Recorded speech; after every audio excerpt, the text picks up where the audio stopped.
네, 여러분 안녕하세요. 김태형입니다. 자, 여러분하고 같이 우리가 회로이론 첫걸음이라는 이런 제목을 가지고 만나게 됐습니다. 전공 회로이론을 공부하기 전에 그러니까 회로이론을 전혀 접해보지 않은 분들, 그러니까 회로에 대해서는 전혀 모른다. 그런 분들이 이 짧은 코스를 통해서 회로가 어떻게 작동하는가 하는 것을 이해시키기 위해서 이 과정을 만들었습니다. 그래서 이 회로 작동의 기본 원리라고 할 수가 있고요. 이 코스를 밟고 나면 간단한 회로에 대해서 해석할 수 있게 되고요. 그래서 직류회로, 교류회로 이런 것들에 대해서 해석할 수가 있게 되고, 무엇보다 그 회로를 우리가 논할 때 그 사용되는 기본 용어들, 예를 들어서 뭐 전위라든가 전압이라든가 전류, 전력이라든가 하는 명확한 개념을 얻을 수가 있습니다. 그리고 이 회로에서 가장 그 기초가 되는 부품, 저항기, 인덕터, 축전기 이런 것들이 어떤 기능을 갖고 이런 것이 회로에 꼽혀 있을 때 어떻게 작동하는지를 충분히 이해할 수가 있고요.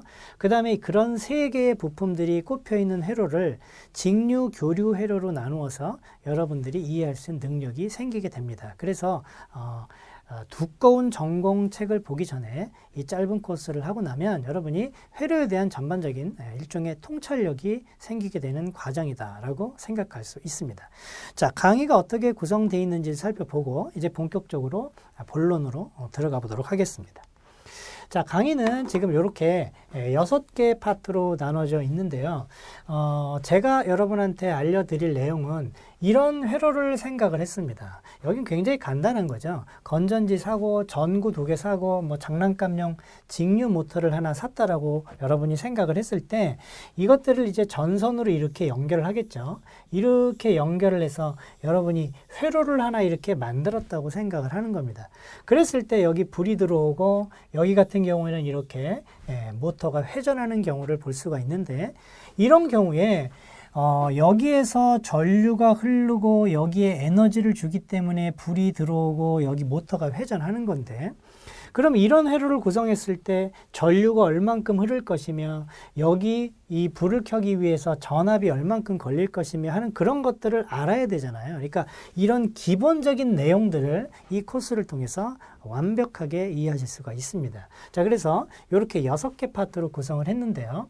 제일 처음에 회로 관련 기본 용어에서는 도대체 우리가 회로를 다룰 때 전위라는 것이 뭔지, 전압이라는 게 뭔지, 전류라는 게 뭔지 이런 것들을 정확하게 정의를 할 겁니다. 이거를 소홀히 해서 전공에서 제가 회로이론을 가르쳐 보면 이 용어 자체의 개념이 잡혀 있질 않아서 회로이론에 좀 어려움을 느끼는 분들이 상당수 있습니다. 자, 그래서 이 부분에서 완벽하게 그런 걸 정리할 거고요. 그 다음에 회로를 따지기 위해서 그런 명칭들을 알아보고, 즉 노드가 뭔지, 루프가 뭔지, 그리고 그런 각 부품의 기호를 익혀서 우리가 어떤 회로라는 실체가 있을 때 그거를 회로로, 그러니까 그 해석하기 위한 기호를 사용한 회로죠. 그런 회로도로 바꾸는 연습을 좀 해볼 겁니다.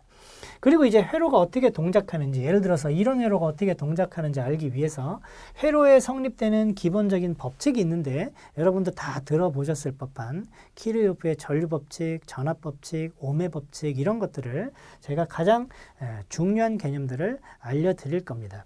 그래서 그걸 알면 이제 회로에 대한 기본적인 개념이 생기고요.